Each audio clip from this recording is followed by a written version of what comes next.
How to edit your mobile version. As you know, we have different versions. Uh, when it's in terms of website, you can check your website over a PC or over your smartphone. So nowadays, most of the users goes through a mobile version. That's why it's important to keep in mind that you need to edit this version. How we do it with Lalilala? So as you can see, the right menu of icons, we're going to select on the first one, mobile version. We're gonna click on it and then we're going to check if it's mobile or desktop. Also, you can decide if you want to turn off your mobile version or turn it on.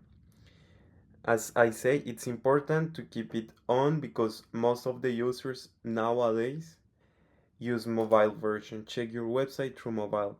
So you click on it and after it you're going to be able to start editing as you want your mobile version.